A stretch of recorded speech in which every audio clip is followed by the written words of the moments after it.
We had a lot of fun talking about the lieutenant governor, and I should probably ask the question, we went through quite a bit, but was there things during that tenure as lieutenant governor, January 1st, 1987 through December 31st, 1994, which we didn't get to, that you walked out of here and said, gee, that's something we should probably gather during that time period? I don't think so. I think we covered the things that I was particularly responsible for. Now, obviously, the Cuomo administration had many other things on the agenda.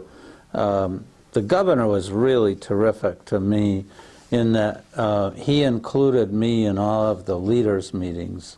As you know, Albany is notorious for having all the basic decisions decided by three people, always men in the past at least, and so the majority leader of the Senate and the Speaker of the Assembly and the governor get together and decide what's going to come up and negotiate and so on. And Governor Cuomo was very nice in making me a part of that. I didn't participate exactly, and I think it would have been resented by the Speaker or the Majority Leader if Who were those personalities? Well, the big personality was Warren Anderson. He had been the Republican from Binghamton, had been Senate Majority Leader for some years when I got there. In fact, Warren was very instrumental in the rescue of New York City. The upstate Republicans didn't really want to go along with that, but when New York City was on the verge of bankruptcy, he came through and persuaded the Senate to go along with the Assembly. I was not there when Stanley Fink was Speaker of the Assembly. He had a great reputation, but he just left. I knew him, but he had just left when I came. A guy named Mel Miller was Speaker, and then Saul Weprin from Queens. Mel was from Brooklyn. And then I was there during the start of Shelley Silver being the Speaker, who still is Speaker of the Assembly. And Ralph Marino took over. He was from Long Island on the Republican side for Anderson. He was sort of a docile fellow. He'd come in and say, my conference won't go along with it. He'd never argue on the merits of an issue, but just, I can't quite get that through or something. And Joe Bruno, never was actually Majority Leader while I was there, but Marino got sick or something, and we were surprised that the Senate designated Bruno to be the one to come in. He's a feisty fellow, but not the brightest of people that I've met. And of course, he was Senate Majority Leader for some years after I left. Again, for local purposes, the representatives from Chautauqua County area during that time period, Lieutenant Governor, were... Bill Parment was the assemblyman the entire time, still is, and Jess Present was a state senator. Jess and I had a great relationship. We knew each other way back into the 60s. Of course, we always opposed one another at election time, but as soon as the election was over, we really worked together very closely, and he had a good sense of humor and was a very, very able fellow. I'll tell you one story, not substantive, but one day I woke up and it was the day after the Super Bowl, on Monday, and a little item in the Albany paper said that there had been a gambling arrest in Jamestown, and 33 people had been arrested for illegal gambling. And so I was presiding over the Senate that day, and I motioned to Jess to come up to the front, and afterwards, some of the senators were asking me, "What are you in prison talking about up there?" Very curious, thinking that we're scheming either for the area or about some major policy thing. And I said, "Jess, who were these people I read it that got arrested?" And he said, "Your friends and mine."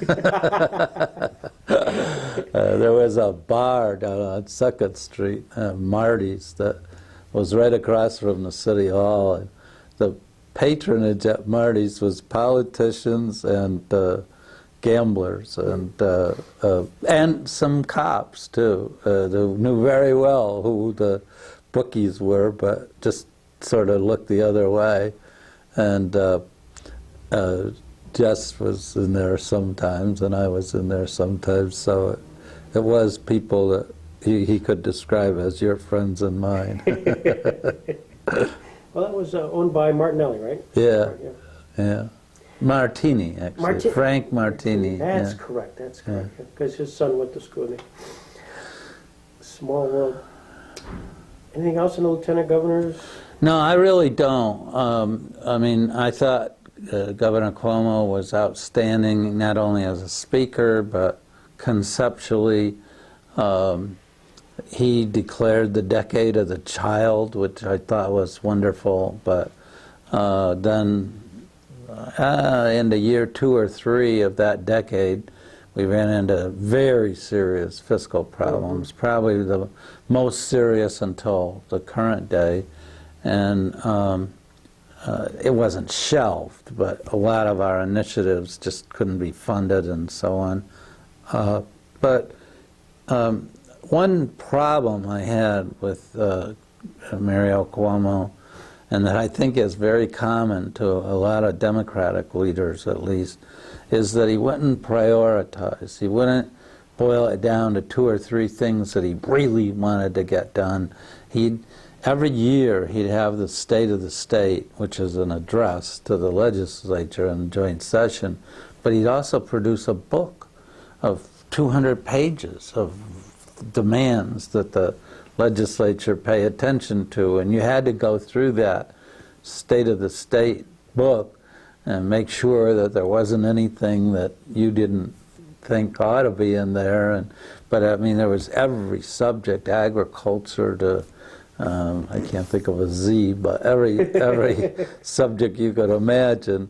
And I would sometimes try to urge Cuomo to boil it down, but that wasn't his way. I mean, he really did have 50 things, not 4 or 5 things that he wanted to do.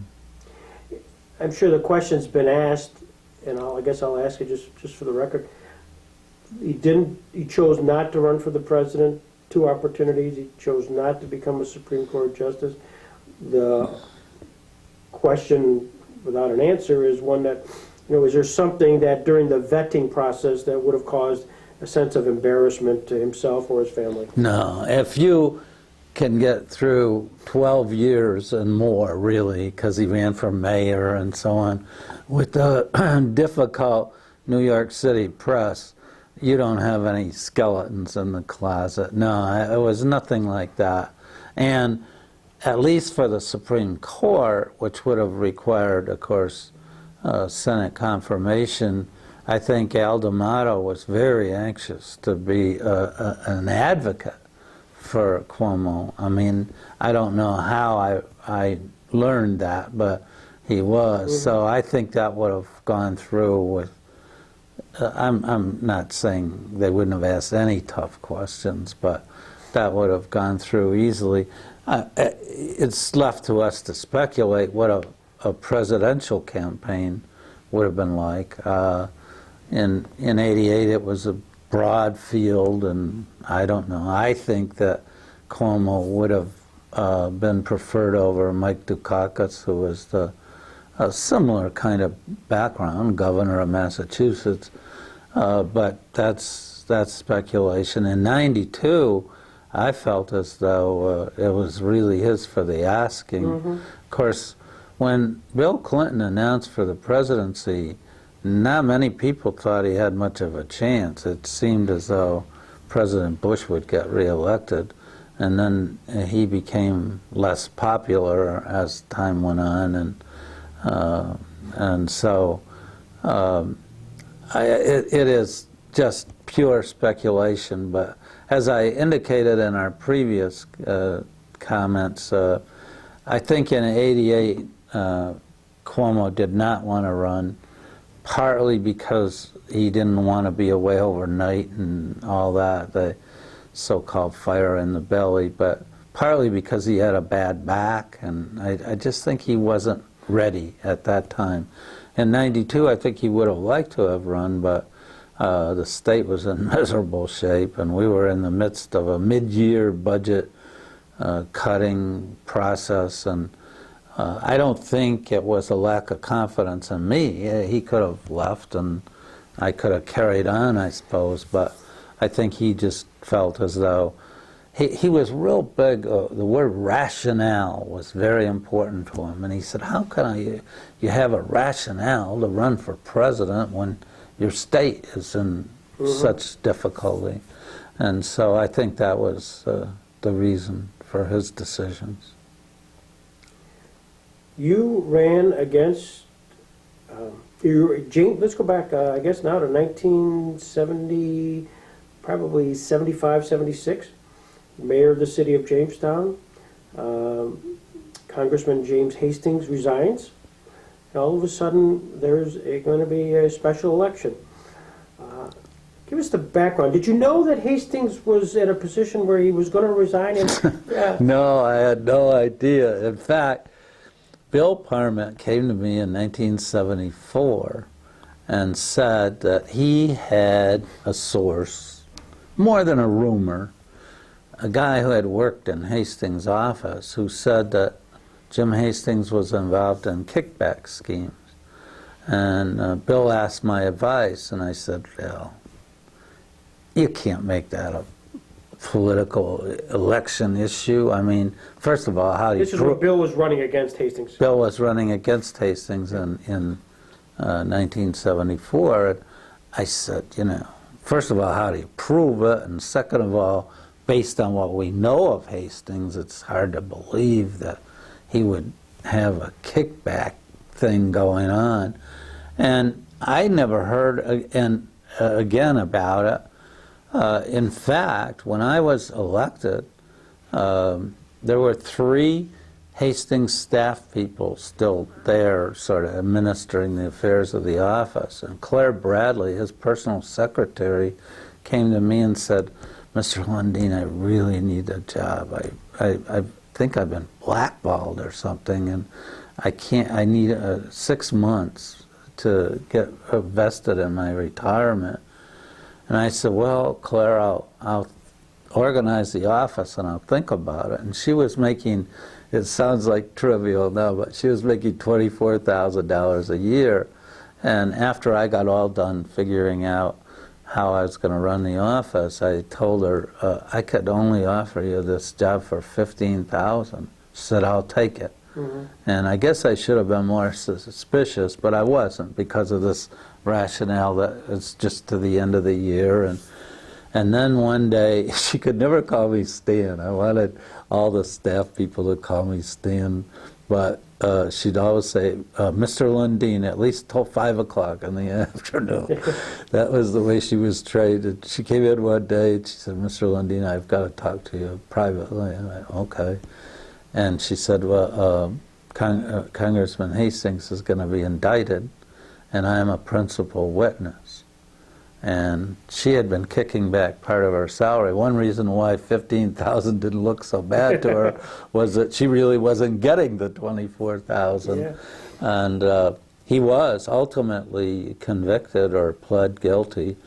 I guess, I don't think it went to trial. I think he pled and served some time in federal prison. But that was not an issue in my campaign, and it was a complete surprise to me. And oddly enough, it hurt me some politically in the Olean area, because there were some people down there who were friends of Jim's who felt like I had something to do with turning him in or something like that, which of course I didn't. I kept Claire on the payroll, even though during the trial time she was virtually useless, but I didn't feel as though somebody who does the right thing by coming forward and cooperating with the FBI and prosecutors, that you could terminate them from their job. So she did serve to the end of that year, and that was the end of that. So that was sort of the episode. I honestly think Hastings had a double life. He had a wife and children back in Allegheny County, and he had a girlfriend in Washington, and I think ultimately he thought he could divorce his wife and move with this woman to Albany and make more money than congressmen were making at the time. And I think maybe it had something to do with the fact that he couldn't sleep at night with these kickbacks going on, because it wasn't just Claire. He had his car dealer on the payroll, and he paid for his boats on Cuba Lake as a result of his kickback scheme, and several. There was another, some insurance guy in Allegheny. There were at least 4 of them that he was involved with. So maybe that had something to do with his resigning. I don't know. I never really talked to him. But at any rate, he resigned, and we all thought it was just to take a job for more pay and so on. And then it came out later that year. It was after I had been re-elected in the fall. I ran in March in the special election, and then of course November's general election, that all came out. When the opening became available, what was the conversation that was going on here in Jamestown, New York? You're mayor of the city of Jamestown, and the discussion going on, well, who are we going to put up to fill the seat? Well, because Bill Parment had run 2 years earlier, he was the first person I wanted to talk to. He was a little ambivalent about it, but he, I think, admitted that I would have a better chance to win than he did, partly because he had run and lost. And George Ritzer was a very colorful county chairman, and in that circumstance, there's no primary. The party can just designate who they want to run. And it was a great event down in Wellsville, New York, and each of the counties sort of had a favorite son. I was concerned, after Parment, the next person I talked to was Dan Walsh, who was a prominent assemblyman at the time from Olean area, and Danny said he did not want to run, but they had a candidate from Cattaraugus County, and very dynamic lawyer from Elmira, Carl Hayden, who since has become a great personal friend of mine, was their candidate from the other. I mean, Elmira and Jamestown are the 2 larger of the small cities in the district. And so there was this meeting in Wellsville, and on the way down, it was George Ritzer, Bill Parment, and there was a 4th person, I can't recall who, were riding with George. And we kept telling him, George, it's going to be all right. Stan's going to get this nomination, but we got to go through the process. Now, he was a tough guy, labor negotiator, and we said, just don't muddy the waters, just take it easy. He said, velvet gloves. We'll use the velvet glove treatment.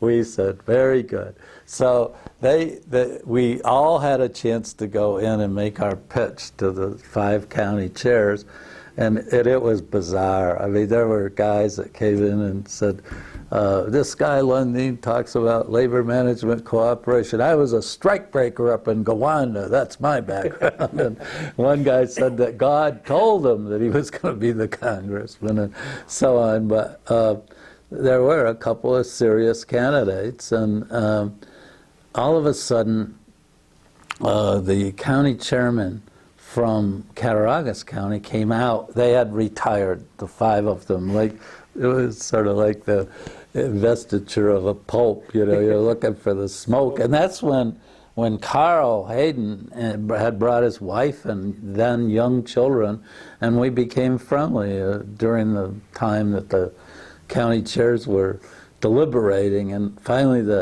Jim Lockwood, the Cattaraugus County chair, came out and says, "Stan, you got to do something about Ritzer." I said, "Why?" He says, "He's threatening everybody. He told me he'd get me fired from my job if I didn't go along." He said, "I'm prepared to cave in," and, you know. I said, "Okay." So I sent a note to George, "I got to talk to you." And finally, it did work out, but we didn't exactly have the velvet glove feeling of the other county chairs. So the next thing I got to do is repair that damage, you know, go to each one of them and say that I respected them and so on.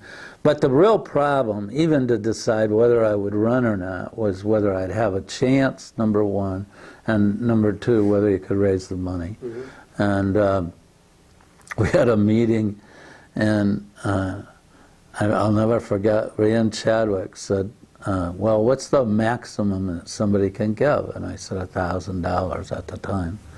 And he said, "I'll give $1,000. And that was, you know, of a friend, that was really very meaningful. But we thought, when I actually made the decision, we thought maybe I could raise $20,000 or $30,000. I knew that a minimum you needed $100,000 or something. I only had 2 contacts, Joe Krangle, the Democratic County Chairman in the Buffalo area, and my Uncle George, who was a union lobbyist in Washington, who I felt really knew national politics. And I went to them separately, and they both said the same thing: "Stan will support you, we'll do anything we can, but looking at that district, I don't think you got a ghost of a chance." Mm-hmm. Ultimately, Krangle sent some operatives down here, and boy, did they know how to canvass and work the telephones and that kind of thing. They were pros when we were a bunch of rank amateurs. But and being a special election, it was very important to try to get turnout. I mean, we did some polling. Ultimately, we raised over $400,000. And the key was the National Committee for an Effective Congress. And I did one of my son's interviews told about that. And a guy named Russ Hemingway, and he said, "You're a long shot, but I'm going to support you." And he was instrumental in getting the labor unions and groups that would typically back a Democratic candidate to support me. And then it's just started building momentum. And Jack Calkins, my opponent, was certainly much more experienced in the ways of Washington and that kind of thing. But we actually raised as much money as he did, and we had a real great organization. Teachers were very, very prominent. Because I had to be nice to these county chairs, but they couldn't get you elected. I mean, you had to develop your own sort of organization, and it was an exciting campaign. It was very fortunate that there were no other elections going on at that time, and then in the fall they ran a fellow who was a young fellow who had a lot of energy, but didn't have much of a background against me, and so I was able to prevail both times. And actually, I guess people could say that I had some weak opponents as time went on. Father Crispin McGuire, the vice president of St. Bonaventure University, ran against me in '78. And again, Father McGuire and I, after the election, became real friends and buddies, but that didn't go over very... The Pope had not forbidden priests from active political involvement yet. It did a few years later, but it was frowned on in the Catholic Church. And as a result of his decision to run against me, they assigned him, instead of being a vice president at St. Bonaventure, they assigned him to a poor parish in Newark, New Jersey, which was sort of Siberia, I think. And Jim Abdallah ran against me in 1980. He was very capable local lawyer here, but he didn't have any elective position or that kind of thing. Jim Snyder, who ran in '82, probably was on paper the most formidable candidate. He was head of the Cattaraugus County Legislature, but the redistricting took so long that year that he didn't have much time to get his campaign together. And then finally Jill Emery, very attractive woman, ran against me in 1984, and that was a tough election because of the presidential. President Reagan came in to Binghamton and Buffalo and Rochester, never mentioned the local races in those places, but all three times said the Republicans had to get together and elect Jill Emery to the Congress. And but I'll never forget, we had a pollster in that election, and the pollster said, "We got to identify the Reagan-Lundine voter." And I thought, who the hell would that be? And then I thought, well, gosh, I guess we better hope that there are plenty of them, because it's certain that President Reagan's going to carry our district. But the presidential years were tougher than the gubernatorial years, but I think over time, having had the chance to show what I could do, and I had a great staff. I mean, I should mention Pat Kinney was with me all the way, and we're still friends, but she was my assistant in the mayor's office, and then in Congress she was a district office manager, and Tom Cowley, who ran my district operations at first and then moved to Washington. Tom, we would have never gotten the Southern Tier Expressway approved from Allegheny to the Salamanca area if it wasn't for Tom's stick-to-itness. I mean, we had every federal agency you could imagine involved, plus the Indian Nation to negotiate with, and so on. And the construction of that road, actually, along the Allegheny River near Salamanca, it was the first time in the United States they had ever used that means of construction so that they didn't intrude as much into the river. And that was the final necessity of convincing the Corps of Engineers and the EPA that they ought to give approval for it. So Tom was very important, and I had a lot of great staffers, but of course the major one is Sarah came. We ought to get her to tell her story about why she came up here to campaign for me originally, and then she was on my staff, and then finally left our congressional office, did a couple other things, and ultimately my marriage disintegrated, and ultimately Sarah and I got married, and she's been terrific. Her interest in public policy and politics has been really helpful to me all along, and we continue to be interested. We're observers now and supporters, but not actively involved. Well, we'll do that. We'll make sure that we have some time with Sarah as we put this all together. Did you find that through the course of the campaigning, Stan, that your political beliefs had to be modified? What was important for your constituents in Jamestown? You have a broader scope. Did it become more liberal, more conservative? Is there a way to? Well, there is some weighing that you have to do. if they were easy questions, they wouldn't come before a final passage vote in the Congress. I mean, or they'd be just on the consent calendar, you know. But and there were times when I'd never modified my views in terms of principle. I don't think that, at least I didn't feel as though I did. But what was funny was I was always accused by the Republicans of being a liberal, and Stan Lundine and his liberal friends or liberal voting record. And I always felt that I was moderate and that I had a lot of votes that were not liberal orthodoxy.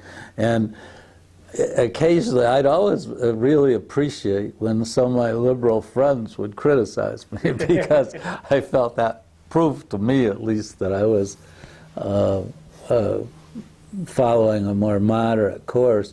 There was one fellow, though, that I lost, a guy named Bob Randalls in Corning, and he was a devout liberal and supported me strongly to begin with and was so excited about my service early on. And there were a couple of national issues. I think the Reagan tax cut was one that drove Bob crazy, but then ultimately he felt as though Corning Glass was dictating the alignment of the highway down through the valley, and that highway should have gone up on the hill so that it didn't disrupt the houses and Riverside and places down near Corning. And I listened to both sides, and I felt as though the argument was better, probably largely based on economic development potential and everything, and I think it's proven to be a good decision. But the highway did get aligned through the valley, and Bob was just outrageous, and he would support my Republican opponents even though they were much more conservative than I was after that. But you run into those kind of things, and I didn't really find that it was too difficult. One crisis of conscience I had was that at that time, at least, I'm not sure the ethics now, but you could get paid for giving speeches. And I decided that since I was on the banking committee, I wasn't going to take any money for speaking to any group that had to do with financial services.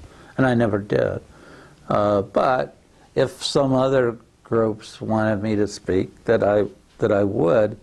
And I was fairly comfortable with that at the time. And then my sons were young.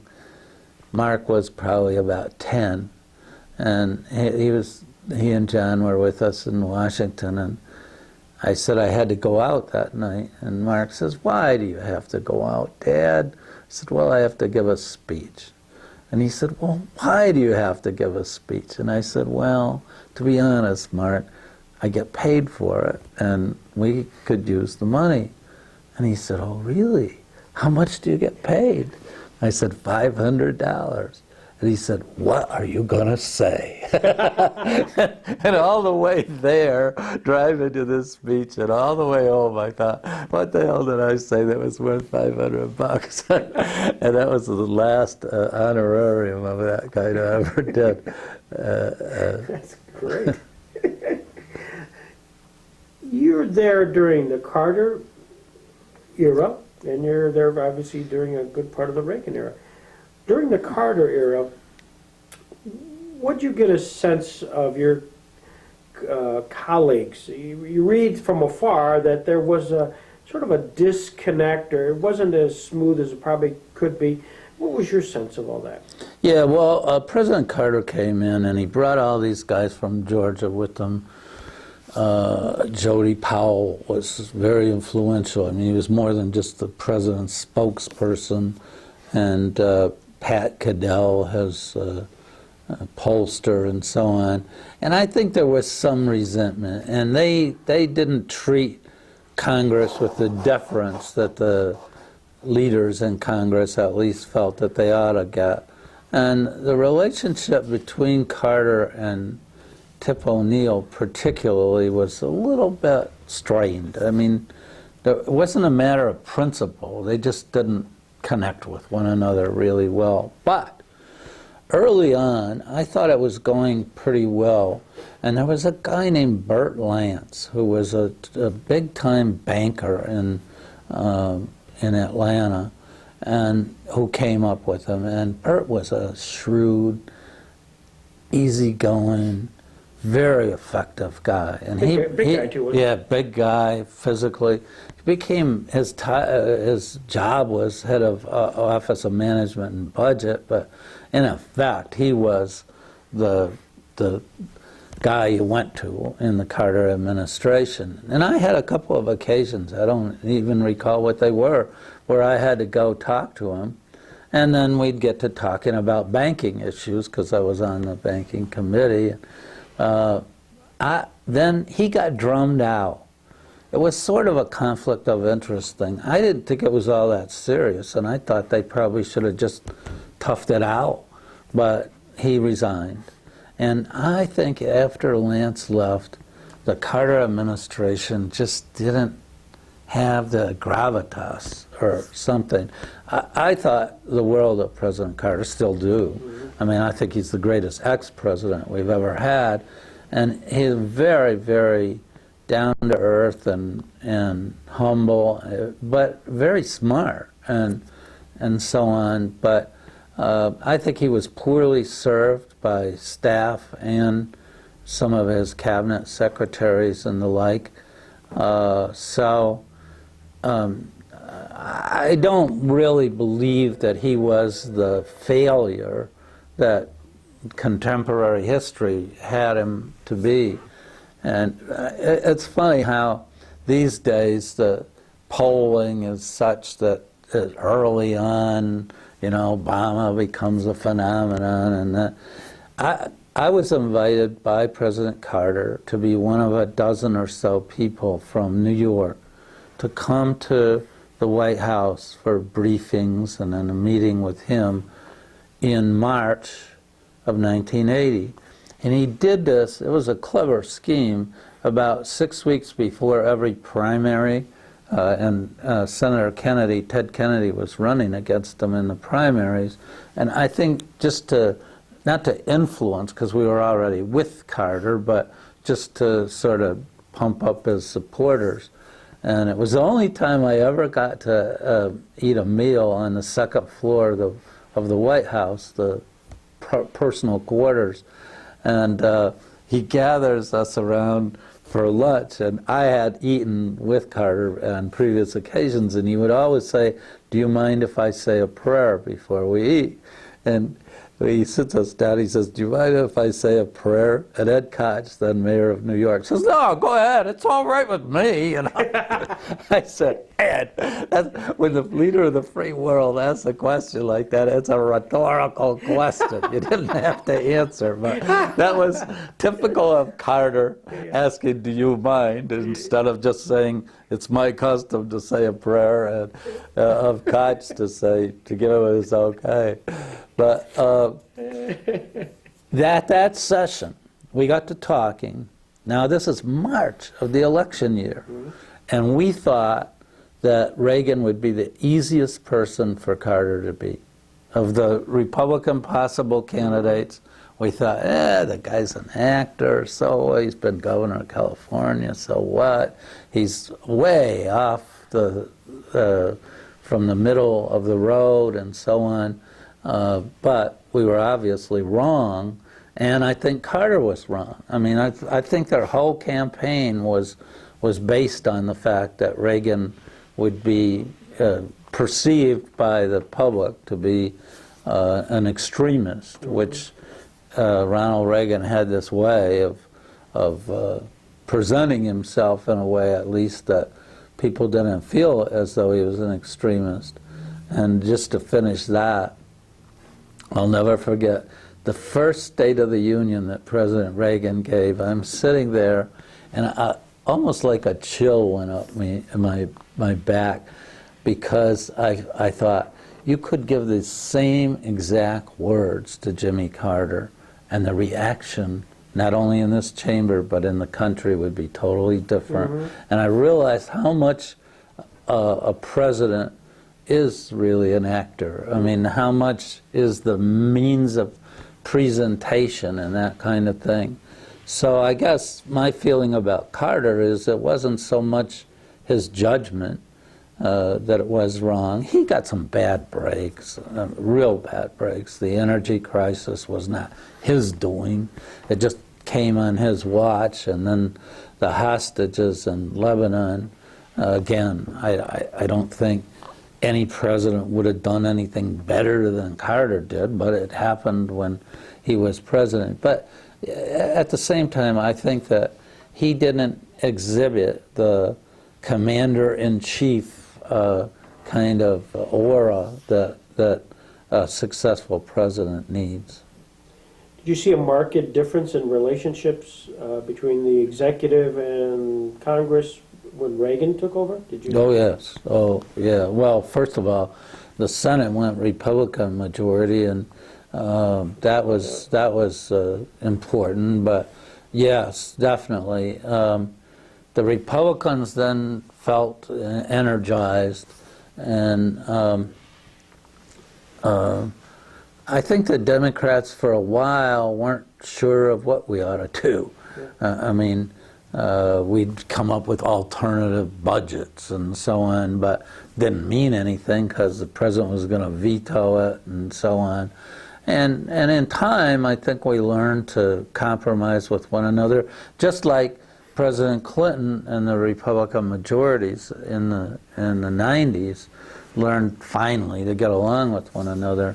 You asked me earlier in our previous session about people that I disliked or disregarded, and I didn't think at the time of Newt Gingrich, but as one result of the Reagan Revolution, so-called, was Newt Gingrich coming to power. And I got to know Newt pretty well, partly through Jack Kemp, who was my neighbor and a friend. And a couple of times I sat down and had dinner with a group of conservative congressmen, sort of led by Newt Gingrich. And he's a brilliant fellow. I respect him for that. But I think he was really one of the people that really poisoned the well in Washington, made it much more partisan, nasty. I give him credit for having this contract with America. I didn't agree with a lot of the stuff that he came up with in 1994, but I really think that he was the sort of a fellow that would pit one person against another, especially to Democrats when he could accomplish that. And I think we're still living with some of the vestiges of the extremism that Newt Gingrich was able to cause. I never asked, and we probably should, one of your predecessors in Congress was Charlie Goodell. Do you have any reason to talk to him about this job? No, I don't think I did. I knew Charlie and had a great deal of respect for him. And we actually played golf once at Chautauqua. And I'll tell you that after golfing, I was sitting on his porch at Chautauqua. He said, "Stan, there's something you want to ask me that you're not saying." I said, "No, Charlie, no, it really isn't." Finally, he got it out of me. And I said, "My question is the same as everybody else. What happened to you? I mean, this huge change."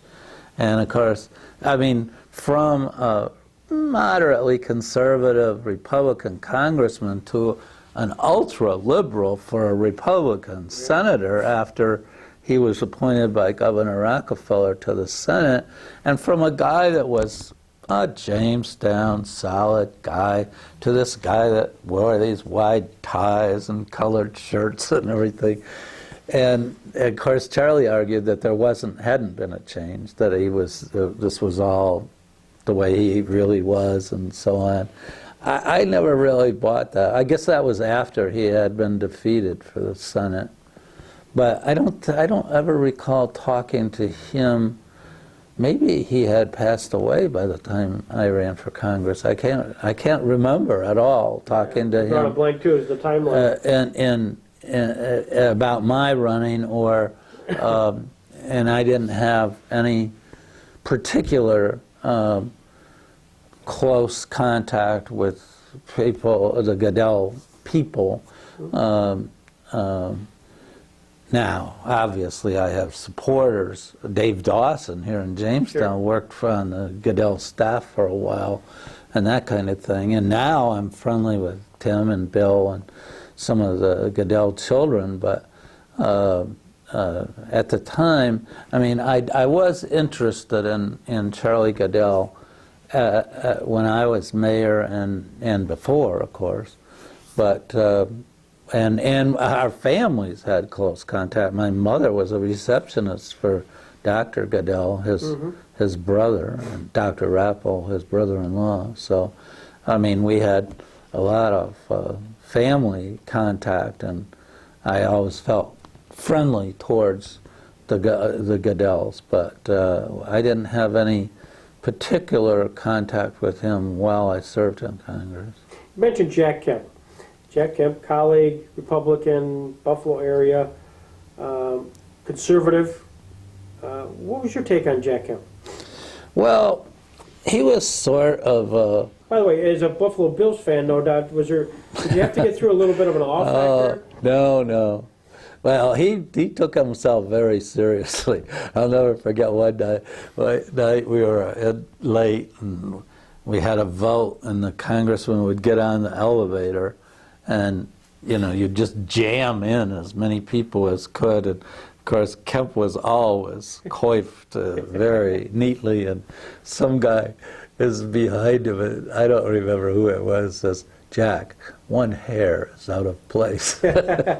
And Jack didn't think that was the least bit funny. The rest of us howled, of course. But he and I had a kind of a tense, I guess you'd say, because of the philosophy.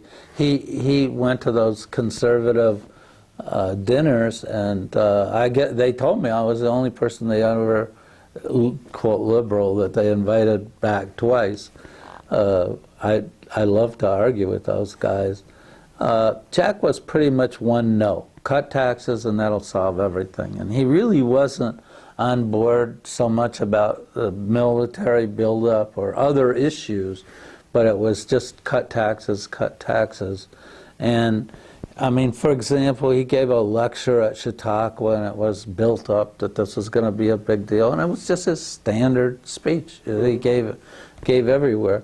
But I had a healthy respect for him. He was a good politician. He won by overwhelming majorities.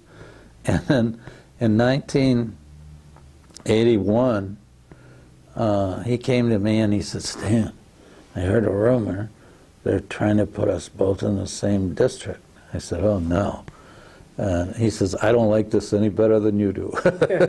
So I said, "Well, this is one thing, Jack, that we can work together on." And so we did. I went down. That was before he was Speaker, but Mel Miller was in charge of the Assembly redistricting. And I went down to New York City and saw him. And I didn't do anything like my successor, Emil Houghton, gave hundreds of thousands of dollars. Of course, I didn't have them to give, but to try to influence redistricting. But I did go down and talk to them, and of course, Jack talked to the Republican side, and we managed to preserve our separate districts. And we weren't unfriendly, and I mean, I wasn't close to them as a family, but I knew Joanne, his wife, pretty well, and a couple of the kids, and so on. And so it's hard to make another comparison, but I was friendly with Barbara Conable and Frank Horton and some of the other Republican congressmen. Kemp and I we're closer because some of the issues sort of overlap. Like, I needed his help on West Valley, for example, and he was on appropriations and could help me a good deal on that, and we worked together on that. And the light rail system in Buffalo was one thing that he really wanted. That wasn't particularly a conservative thing, but yeah. Jack and Hank Nowak were both very much for that. I told them both, look, I'll keep my mouth shut. I think it's a dumb idea. I don't think Buffalo's big enough for a subway or a light rail system, and you'd be a lot better at just running buses, I think, but, you know, and build bus lanes or something, but I'll keep my mouth shut if you cooperate with me on the Southern Tier Expressway and on West Valley. And that's sort of the relationship we had, and those are kind of some of the trade-offs you have to make. You were on the banking committee, and you were there during the Chrysler loan guarantee issue, which was a kind of a first. Talk about that. That was a phenomenal experience for me. The Carter administration just punted. I don't know why, but usually a deal like that will be worked out in the White House and then sort of presented to the Congress. And they weren't antithetical to saving Chrysler, but they just didn't do anything. And so it sort of got dumped in the lap of the Congress.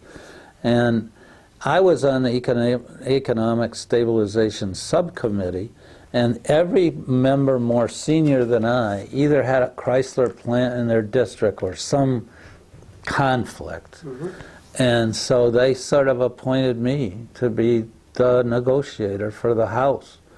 And I sat in a room with Lee Iacocca, from the CEO at Chrysler, Doug Frazier, the head of the United Auto Workers Union, and a guy named McGillicuddy. John McGillicuddy was the lead banker from what was then M and Manufacturers Hanover Bank in New York. And we went around the room, and I said, well, Mr. McGillicuddy, what are the lenders going to compromise? And Mr. Iacocca, what are what's Chrysler and your employees and executives going to compromise? And then I turned to Doug Frazier and I said, well, what is the union going to give? He said, I thought you were our friend. I said, I'm trying to be your friend, pal, but unless there's concessions from the unions, there isn't going to be any deal. I said, even if I wanted to support it, we couldn't get the votes for it. And somebody later told me, gee, we didn't know you could be tough like that. I said, well, I was sort of nominated for it. But I wanted badly to get a requirement of employee ownership at Chrysler. At least 20% was my demand. And Frazier was okay with that, and Iacocca was okay with it. But the banker, McGillicuddy, just killed it. I mean, he said no way was Wall Street going to go along with a deal that gave the employees an ownership stake, and I was very upset about that. So Bill Green, a Republican congressman from the city, came up with this idea that the federal government would take warrants on the Chrysler stock, and I wasn't happy about it, but I was pressured by the Senate, and because we were negotiating together, both Senate and House. I was sort of the lead House negotiator. And so I gave in, and we took the warrants on the stock. And it turned out not only did Chrysler pay the loan back on time with interest, but the federal government made over $300 million on the warrants on the stock, which I don't know what would have happened if they'd have gotten employee ownership instead. But the irony of that is that years later, Mr. McGillicuddy calls me. I'm lieutenant governor at the time, and he said, I couldn't reach Governor Cuomo, but we hope you'll support because our bank is going to merge with Chemical Bank. And I said, Mr. McGillicuddy, I've been waiting 13 years for this call. There's a silence on the other end. He didn't remember me, I'm quite sure. And I said, you screwed me over on the Chrysler deal, and now you're telling me that we're supposed to jump up and down and clap, and you're going to cut 4,000 or 5,000 jobs in New York because of this merger, probably. And so there was this long pause, and he had a script and a number of people to call it. This was not on his script. And then later, he called me up and said, I'd like to do something special for you. And he hosted a party for me one time. And then much later, after I was out of office, I ran into John McGillicuddy in the Pittsburgh airport. And he said, you want to know the irony of our relationship? He said, I'm on the board of United Airlines, an employee-owned company. And he said, you ought to be on that board. I said, well, you got me on that board. I'll be glad to serve on that board. But at any rate, that's sort of a background story about the Chrysler loan guarantee. And it was tough. Ironically, now you look at it, and maybe we had a report that was a really interesting and substantive report that said, don't guarantee the loan for Chrysler. The United States will be lucky to have 2 healthy car companies going forward. And of course, at the time, you thought, gee, this is crazy. We're #1 in the world. And the Japanese hadn't even really penetrated our market to the extent that they did in the 80s. West Valley nuclear waste. If we've heard this, it's a term I've heard forever, and we know where it is. Can you give a little background behind it, and then how what was your role in that process? When a nuclear power plant uses the uranium and generates the power, there is liquid waste left over from it. The theory was that you could reprocess that waste and recover the valuable elements and sell them back to the power industry. And West Valley was the only commercial nuclear reprocessing plant ever in existence in the United States. Now, the federal government does reprocess, to this day, reprocesses nuclear waste, but it was the only commercial deal, and it didn't work out. And they did a stupid thing, in my opinion. They had the leftover from that reprocessing was a liquid, highly radioactive liquid waste. And they had 2 huge, I think 600,000 gallons tanks to pump this waste into. They never really had a plan beyond that. What are they going to do with the liquid? So they abandoned it. The commercial enterprise abandoned it. I can't remember now. The parent company tried to get out of any responsibility for it.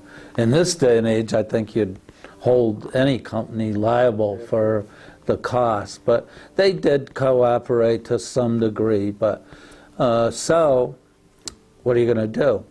I mean, I didn't ask for it. I didn't want to specialize in nuclear waste, but it was the one thing you could say was truly unique about our congressional district. And I became convinced that you could solidify that waste and then safely store or ship it for storage. And ultimately, we decided that all of the solid waste should go to Nevada, but they've never been able to pull that off. It's a political hot potato. But there's a lot of spent fuel rods that exist all over the country where nuclear plants exist.